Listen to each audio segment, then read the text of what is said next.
శంకరాజు గారు చివరిగా 5 minutes.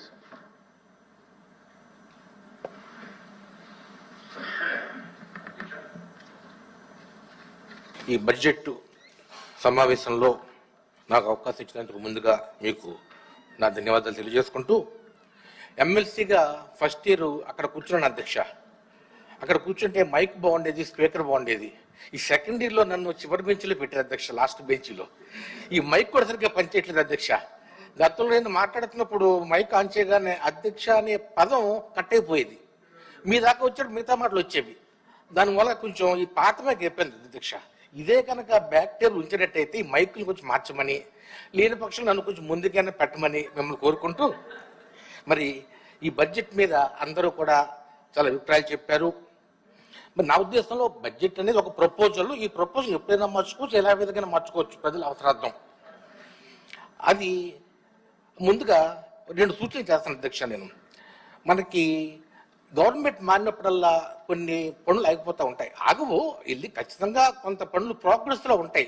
Anganwadi buildings ఏంటి, స్కూల్స్ ఏంటి, హాస్పిటల్స్ ఏంటి, సెక్రటరీస్ ఏంటి, అన్నీ కూడా ప్రోగ్రెస్లో ఉంటాయి.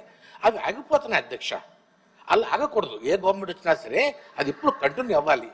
మరి 9 నెలలు ఈ గవర్నమెంట్ వచ్చింది.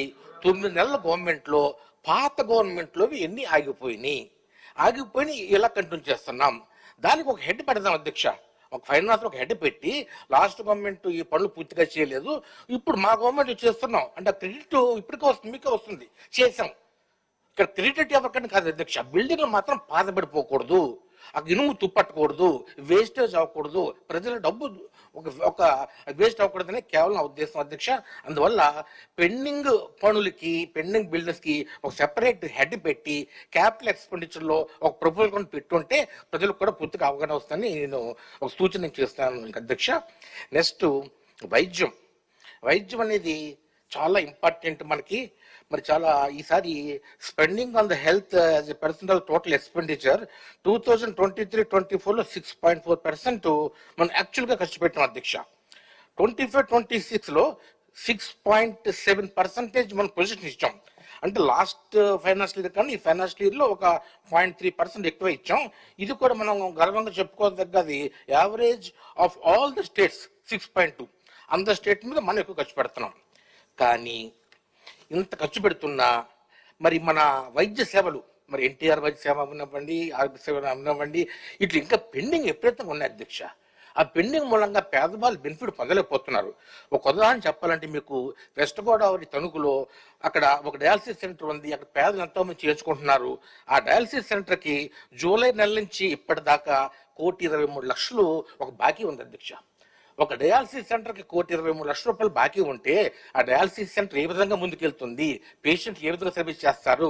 మనం బడ్జెట్లో ఎక్కువ కేటాయించుకున్నాం, మరి పెండింగ్ మరి ప్రాక్టికల్గా మాత్రం ఇవ్వట్లేదు. అందువల్ల దయచేసి ఇలాంటి సెంటర్స్కి పెండింగ్ లేకుండా ఎప్పటికప్పుడు ఫండ్ ఒక రిలీజ్ చేస్తుందని కోరుకుంటూ, నెక్స్ట్ పరిశ్రమ అధ్యక్ష. పరిశ్రమగానే మన ముఖ్యమంత్రి గారు ఎప్పుడు అంటూ ఉంటారు, easy of doing the business. Easy of doing business అంటే భారీ పరిశ్రమ వచ్చే ముందు చిన్న పరిశ్రమలు అభివృద్ధిలోకి రావాలి అధ్యక్ష. చిన్న పరిశ్రమలకి చాలా హ్యాండ్ హోల్డింగ్ సపోర్ట్ కావాలి. దానికి ఇండస్ట్రియల్ ప్రమోషన్ ఆఫీసర్స్ అని ప్రతి మండలంలో ఉంటారు. ఆ పోస్టులు బాగా తగ్గిపోయిన అధ్యక్ష. ఈ 9 నెలలు బట్టి కూడా చాలా గ్యాప్స్ ఉన్నాయి. అందువల్ల ఇమీడియట్ గా ప్రభుత్వం ఆ పోస్టుల మీద కాన్సన్ట్రేషన్ పెట్టి వాళ్ళు ఎక్కువ పెడితే వాళ్ళు ఈ గవర్నమెంట్ స్కీమ్స్ ఏమున్నాయి, ఎటువంటి స్కీమ్స్ ఉన్నాయి, ఎంఎస్ఎంఈ ఉంది, central MSME, state MSME, government schemes అన్ని కూడా స్మాల్ సెక్టర్ చెప్పి వాళ్ళు తీసుకురావడానికి చక్కటి ఒక అవకాశం ఉంటుంది అధ్యక్ష.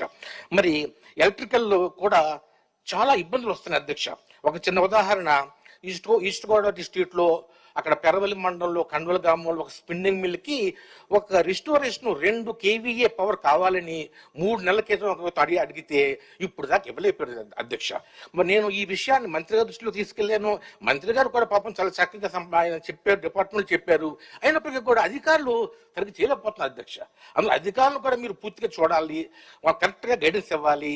ఈ ఎలక్ట్రికల్ ఎప్పుడు కూడా షార్టేజ్ రాకూడదు. ఎలక్ట్రిసిటీ షార్టేజ్ వచ్చిందంటే ఇండస్ట్రీ సఫర్ అవుతుంది. ఇండస్ట్రీ సఫర్ అయిందంటే మనకి ఇండైరెక్ట్ గా మనకే లాస్, గవర్నమెంట్ కి జిఎస్టీ పోతుంది, ట్యాక్సులు పోతాయి, పన్ను పోతుంది, అన్ని ట్యాక్సులు పోతాయి. అందువల్ల అలాంటి షార్టేజ్ రాకుండా చూడాలని ఎలక్ట్రికల్ మినిస్టర్ గారిని కోరుకుంటూ, మరి ఈఎస్ఐ అధ్యక్ష ఆఖరిది మన కార్మికులు 13 లక్షల మంది ఈఎస్ఐ కార్మికులు ఉన్నారు అధ్యక్ష. దాంట్లో వాళ్ళ ఫ్యామిలీస్ కలుపుకుంటే 43 లక్షలు అవుతారు అధ్యక్ష. మరి వీళ్ళకి హాస్పిటల్స్ కేవలం 4 ఈఎస్ఐ హాస్పిటల్స్ ఉన్నాయి అధ్యక్ష, 78 ఈఎస్ఐ డిస్పెన్సరీస్ ఉన్నాయి అధ్యక్ష, 79 ప్యానల్ క్లినిక్స్ ఉన్నాయి అధ్యక్ష. మన బడ్జెట్ లో తక్కువ కేటాయించారు ఈఎస్ఐ హాస్పిటల్కి. మన బడ్జెట్ లో కొంచెం కేటాయింపులు మళ్ళీ పెంచి ఈఎస్ఐ హాస్పిటల్ పెంచితేనే ఈఎస్ఐ ఎవరైతే ప్రీమియం కడుతున్నారో వాళ్ళందరికీ ఉపయోగం జరుగుతుందని తెలియజేసుకుంటూ దానికి కొంచెం కేటాయింపు పెంచమని కోరుకున్న అధ్యక్ష. మరొకటి మనం ఎక్కువగా అంటూ ఉంటాం, వేస్ట్ మీద పన్ను చాలా అవసరం అధ్యక్ష. దేశం అంతా వేస్తున్నారు. మన దేశంలో బెస్ట్ మున్సిపల్ కార్పొరేషన్ ఇండోర్, అక్కడ 400 రూపాయలు వేస్తున్నారు అధ్యక్ష గార్బేజ్ కలెక్షన్ ప్రతి ఒక్క డోర్ నుంచి. అలాగే మన పూనాలో వేస్తున్నారు, అన్ని చోట అన్ని రాష్ట్రాల్లో వేస్తున్నారు సార్. అందువల్ల దీని మీద మీరు ఒకసారి మళ్ళీ పునఃక్షేమం చేయండి, తప్పేం కాదు. అది మనం కలెక్షన్ చేసుకుంటాం, సర్వీస్ చేస్తాం. ఇప్పుడు దోమల బాధ విపరీతంగా పెరిగిపోయింది అధ్యక్ష. మొత్తం రాష్ట్రంలో ప్రతి కార్పొరేషన్ లో విపరీతం దోమలు అయిపోయి దోమలు కుట్టి మలేరియా పెరిగి చాలా సఫర్ అవుతున్నారు.